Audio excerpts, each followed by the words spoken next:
Advertencia. Debido a la naturaleza del tema, se recomienda discreción y acompañamiento de un mayor de edad para los menores. La información proporcionada en este podcast tiene fines educativos e informativos y no debe reemplazar el consejo de un profesional de la salud mental.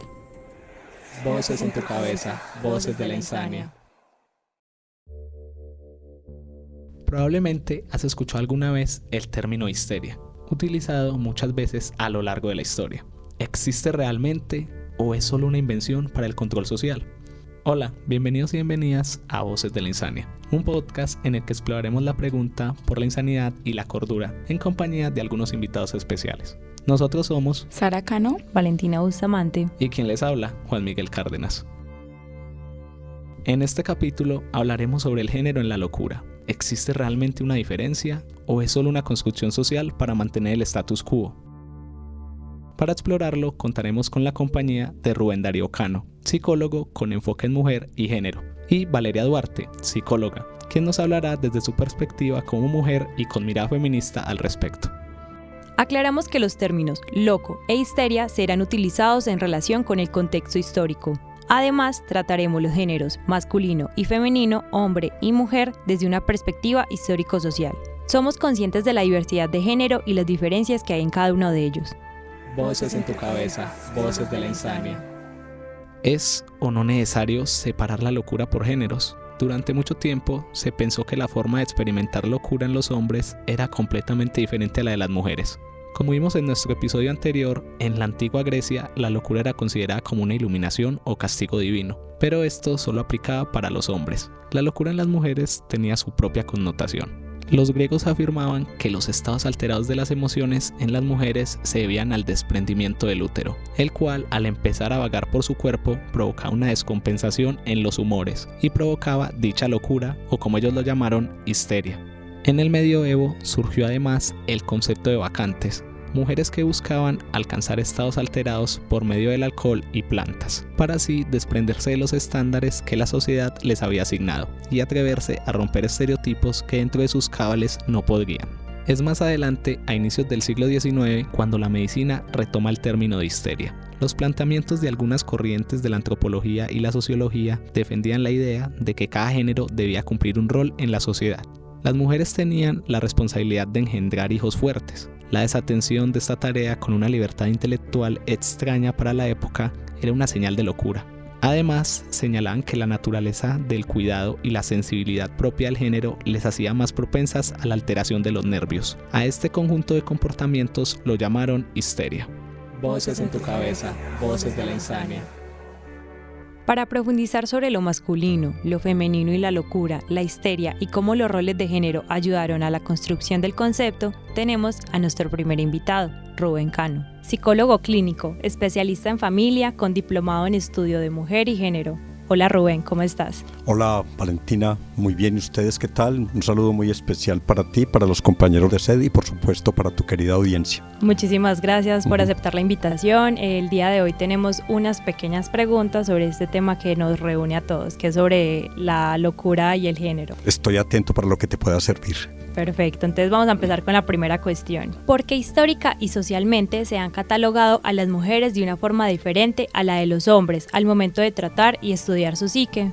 Claro, Valentina, la pregunta por sí encarna una complejidad muy amplia y cuando ustedes me dicen histórica y socialmente yo me voy a permitir incluso muy brevemente referirme a la filogenia, que es incluso antes que la historia y lo social. Nosotros como especie tenemos unas marcas, unas huellas, digamos, aprendidas como especie humana. Entonces ahí ya hay marcadas unas diferencias. Y obviamente ya en lo histórico y lo social, cuando estamos hablando, digamos, de grupos ya propiamente humanos organizados en torno a unas prácticas, pues obvio que por la diferencia de sexo, que sexo inicialmente es la concepción biológica a partir de la cual se construye construye todo el discurso socialmente de género. Entonces esas diferencias, digamos, anatómicas, biológicas, morfológicas, que no las podemos negar, hay diferencias, pero ¿qué es lo que se ha pasado histórica y culturalmente? Que a partir de esas diferencias que todos reconocemos, se han construido, digamos, unos discursos, incluso unas ideologías y unas creencias que son las que de alguna manera nos traen mucha complejidad. Entonces, yendo pues un poquito a lo concreto de la pregunta, esas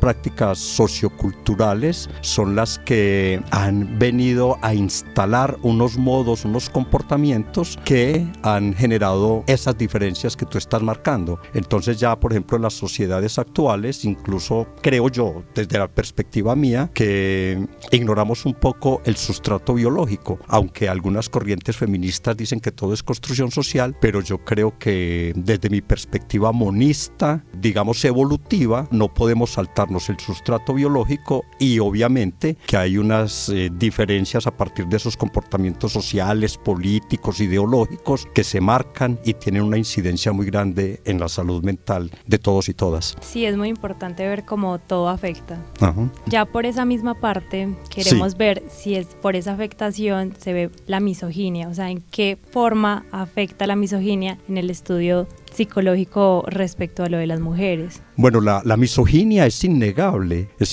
existe, yo no sé qué tanto en los estudios, porque estudios hay de muchas naturalezas, desde estudios signados por las prácticas científicas o por otros discursos éticamente sustentados, que no necesariamente adoptan el método científico, pero obvio, la misoginia ha estado presente. Yo no sabría decir qué tanta influencia de los estudios, porque se supone que los estudios tienen un componente ético y una rigurosidad que uno se supondría inicialmente que no afectaría en el tema, o que no estaría presente el tema misógino. No obstante, desde el punto de vista de la literatura, de la ideología y sobre todo de las creencias, los dogmas, pues obviamente que sí han habido muchas influencias de carácter netamente misógino. Pues baste con pensar en filósofos como Nietzsche, por ejemplo, que hablaba de esas bestias entusiastas de cabellos largos e ideas cortas, cosas pues horribles, y si uno las ve salidas de un contexto es más horribles todavía. En los tiempos de Erasmo de Rotterdam decían, por ejemplo, que ¿qué la recomienda más ante los hombres que su estulticia? Y la estulticia, que la tontería, la bobada, ¿cierto? Entonces, claro que hay unas marcas misóginas en la cultura que se esperaría que no se reflejaran en los estudios, que por definición deberían de ser serios. Entiendo, sí. Desde la antigüedad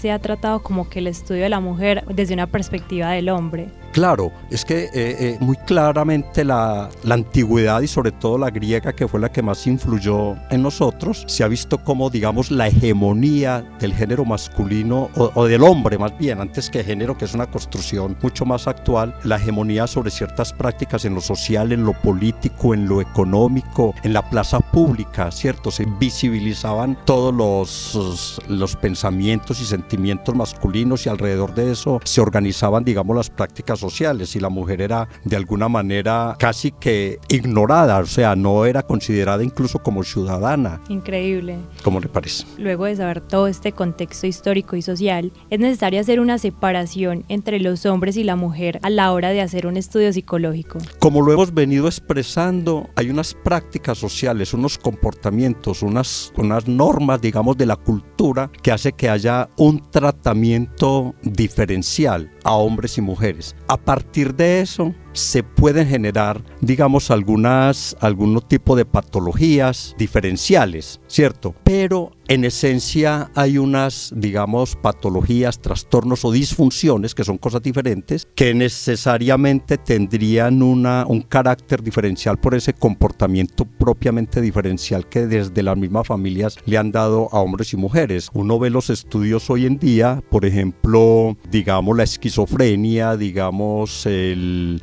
el autismo tiene una prevalencia mayor en hombres que en mujeres, pero hay una cuestión diferencial también, que por ejemplo la depresión y las ansiedades son prevalentemente femeninas, pero a mí me queda la pregunta, si por ejemplo la depresión y la ansiedad es prevalentemente femenina, o es que las mujeres consultan más, que eso es lo que se ve, que consultan más, y no sé si por esas mismas diferencias del tratamiento de hombres y mujeres posiblemente hayan muchas patologías también en los hombres que quedan camufladas en el desempeño social y digamos que no consultan por ellas. Sí, o sea, no quiere decir que la esquizofrenia solamente sea para los hombres o que la depresión solamente sea de mujeres, sino que puede haber como que una mayor incidencia en esas patologías para ese género. Claro, es que mira, el sexo, volvamos al sexo. El sexo de forma natural es más o menos equiparado. 48-52% es más o menos la norma, o la norma no, las tendencias. Entonces, nunca en la historia evolutiva de esta especie humana se ha observado, por ejemplo, ni siquiera en las guerras, ni siquiera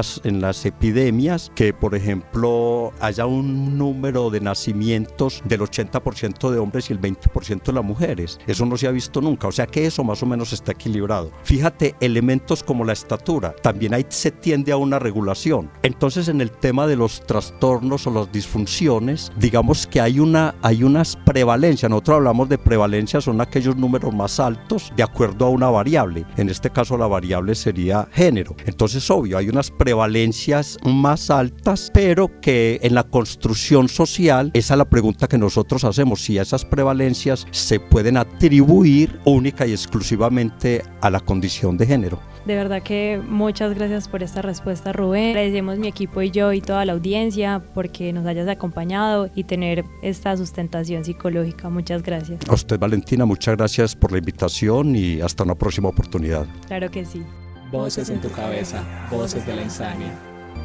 Entonces, para profundizar un poco más al respecto, tenemos aquí a nuestra segunda invitada, Valeria Duarte. Ella nos va a hablar desde su posición como psicóloga, pero también nos va a mostrar una perspectiva mucho más moderna y una visión un poco más feminista. Hola, Vale, ¿cómo estás? Hola, ¿qué tal? Qué rico tenerte aquí y hablar juntica sobre esto. Quiero empezar con la primera pregunta para abrir el tema al respecto. ¿Cuáles son algunos de los estereotipos y prejuicios comunes sobre la locura en las mujeres que necesitamos desafiar? Hay muchos estereotipos que, si bien vienen desde hace mucho tiempo, todavía están como en nuestro imaginario colectivo. Uno podría ser la labilidad emocional. Se cree que las mujeres tenemos muchas dificultades emocionalmente porque tenemos cambios bruscos de ánimo o extremos de ánimo. Eso también se ve acompañado de impulsividad, supuestamente, de respuestas impredecibles. Y esto no tiene nada que ver pues con el hecho de ser mujer, sino más bien con un prejuicio que hay respecto a nuestras hormonas, y esto nos lleva al segundo estereotipo, que sería el de la histeria. Entonces se asocia la histeria con las mujeres y se creía que era causado por problemas en el útero,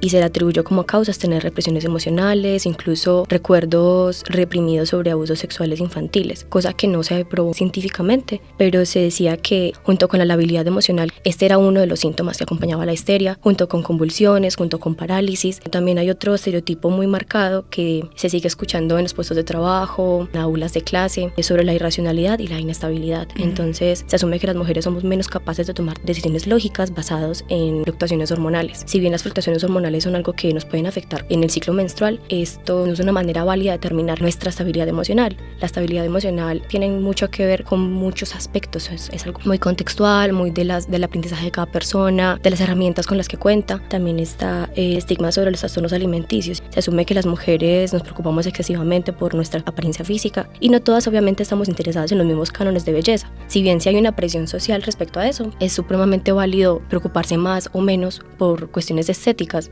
Otro de los estigmas en las que sufrimos mucho las mujeres es, hay como una idea de que tenemos que ser madres perfectas, y eso puede conllevar pues un exceso de estrés y ansiedad porque esos estándares son casi imposibles de alcanzar. Y es importante pues reconocer que la maternidad es muy diversa y no hay una forma correcta de ser madres, y si bien ya es una labor muy dura, con las presiones sociales se vuelve aún más duro al respecto, y precisamente pues por todos estos prejuicios que hay alrededor de la salud salud mental, esto puede provocar que hayan retrasos en poder buscar ayuda o poder alzar la mano, necesito ayuda, y eso no es un signo de debilidad como género, sino más bien de fortaleza y de valentía, el reconocer que necesitamos ayuda con algo o que estamos pasando por una situación mental que puede ser difícil gracias a todos los contextos estresantes a los que estamos expuestas, y más también como mujeres. Nos damos cuenta de que muchos de los estigmas que caen dentro de las mujeres alrededor de la salud mental tienen que ver como con los roles de género que se le han asignado, por ejemplo lo de la maternidad, entrar dentro de un estándar de belleza, ciertos cánones. Entonces eso nos llevaría a nuestra segunda pregunta. ¿Consideras que los roles de género que se le han asignado socialmente a las mujeres fomentan la existencia de trastornos psicológicos? Claro, hay muchas, por ejemplo, están las expectativas de perfección y exigencia. Las mujeres generalmente deben esforzarse de una manera más excesiva en múltiples áreas de su vida, como en el trabajo, en las relaciones, en la maternidad, como lo hablábamos anteriormente. Y esto puede generar un nivel insostenible de presión y se puede ver reflejado o contribuir a la ansiedad generalizada, al trastorno obsesivo-compulsivo, a la depresión, y la autoexigencia también puede estar relacionada con trastornos como la anorexia nerviosa y la bulimia nerviosa. También está la supresión de emociones, precisamente por, si muestro mis emociones, estoy siendo histérica o tengo la habilidad emocional, como hablamos anteriormente. Entonces la supresión de emociones, especialmente cuando son negativas, puede llevar a que nos desconectemos de nuestra propia emocionalidad, precisamente para poder ser validadas socialmente. También puede dificultar la resolución de conflictos y evidentemente una expresión organizada o educada sobre nuestra ira y la tristeza, que también son válidos mostrarlo. Entonces también nos hablabas en la conversación que tuvimos previamente acerca de todas las presiones que pone la sociedad, y me contabas algo acerca de las presiones del trabajo, como que estar en un entorno que te fuerza a cumplir ciertos estándares también te lleva a tener ciertos comportamientos o trastornos. Exactamente, sí. Por ejemplo, hay cargas desiguales en el trabajo, eso es una realidad que es imposible negarla. O podemos hablar de la brecha salarial que hay en Colombia, que es de 34.2% en labores que son la misma función, pero la brecha es tú eres hombre y yo soy mujer. Y esto puede decantarse por trastornos de adaptación, que son los que están ligados con el estrés, como mencioné anteriormente, y también pues la sobrecarga, que generalmente también está más ligado a las mujeres porque también ejercimos un papel de cuidadoras. Somos las que cuidamos a nuestra familia. Cuando la abuelita ya está viejita, generalmente es una mujer la que se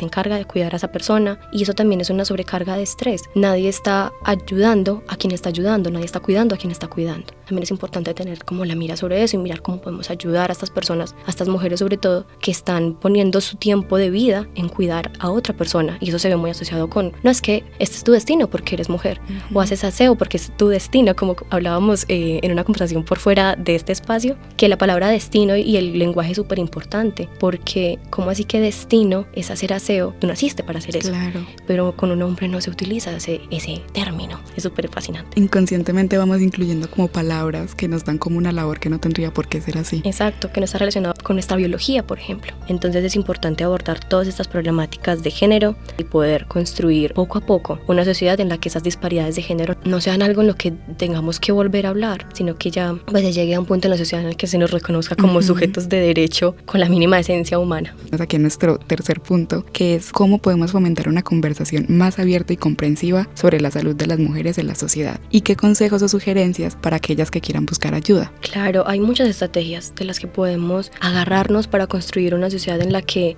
podamos conversar más libremente de eso, y precisamente una de las estrategias sería fomentar una conversación abierta, por ejemplo con espacios de educación y concientización. Por ejemplo, este es un espacio de esos en los que podemos llegar, sentarnos, hablar de manera precisa, basada en evidencia sobre la salud mental de las mujeres. Podemos así desmitificar conceptos que a lo mejor tú no sabías que tenían un nombre, pero siempre te has sentido así, siempre te has dicho histérica, por ejemplo. Y también está crear espacios seguros y establecer pues desde las mismas mujeres sentirnos cómodas compartiendo experiencias y emociones sin temor al juicio. Entonces nosotras mismas podemos ser ese espacio seguro para nuestra amiga o para nuestra mamá. Hay un concepto que me gusta demasiado al respecto, que vendría siendo entonces la sororidad, que es apoyarnos entre mujeres. Entonces, claro, no hay nada mejor que hablar con alguien más que no necesariamente lo haya pasado, pero que lo entienda, que comprenda de primera mano qué es lo que estamos pasando. Entonces hay que ser sororas, y ese es un paso para empezar una conversación y ser abiertos al respecto. Así es, tienes toda la razón. Y precisamente con esto de la sororidad también se abre un espacio para llegar a destacar experiencias diversas, poder hablar de la salud mental con todo lo que implica, que esto tiene influencias de factores como la cultura, la raza, la orientación sexual, y poder apoyar a las mujeres y a las personas en general en este proceso con la sororidad, sobre todo pues sororidad de mujer a mujer. Que es necesario que se empiece a abrir más la conversación al respecto para que todas y todos podamos aportar, ampliar la conversación al respecto. Sí, como un enriquecimiento total. También podemos hacer expresión emocional, encontrar formas saludables de expresar las emociones, como a través del arte, de la escritura, de la meditación. Todos estos pueden ser actividades que pueden ser terapéuticas para nosotros. No tener miedo a pedir ayuda, como decíamos anteriormente, no es un signo de debilidad, sino por el contrario de fortaleza. Para que todas y todos podamos aportar, ampliar la conversación al respecto. Sí, como un enriquecimiento total. Muchísimas gracias, en serio, ha sido una conversación muy enriquecedora. Espero que también para nuestros oyentes lo haya sido, llena de aprendizajes y de muchas cosas que hay que reflexionar para ponerlas en práctica. Voces en tu cabeza, voces de la insania. Qué maravillosa perspectiva la que nos acaban de compartir ambos invitados. De hecho, siento que los dos desde su punto de vista abarcaron muy bien como todo el tema y nos contaron desde el lado social, desde el lado histórico. Entonces también me gustaría saber cómo ustedes qué pensaron al respecto, qué aprendimos. Bueno, la verdad es que este tema está súper interesante porque yo nunca pensé que sí existiera una diferencia entre la locura del hombre y la mujer y que históricamente todos los estudios están hechos desde la perspectiva masculina. Sí, verlo desde lo psicológico y desde cómo se ha visto a partir de la historia, cómo los hombres lo abarcan, y creo que esta diferencia, o tal vez como el hombre por un instinto de superioridad o alguna cosa similar, no asimila de la misma manera la salud mental o la locura, y cómo se ve esto, por ejemplo, lo que nos decía nuestro invitado Rubén, con respecto a que las mujeres son las que más acuden a estos servicios de salud, es algo muy interesante. Es que justamente esto no es solamente que sea como una enfermedad, un trastorno que esté más en hombres o en mujeres, sino que socialmente se dicen que los hombres no pueden pedir ayuda. Entonces no significa que los hombres no estén ansiosos, que no sufran depresión, que no tengan algún trastorno, sino que por el mismo estigma machista que a ellos también les afectan, ellos dicen no puedo pedir ayuda porque ya me van a ver como una persona débil. Mientras que las mujeres, como no tienen este mismo estigma de mantenerse fuertes, entonces sí se dan la posibilidad de buscar ayuda.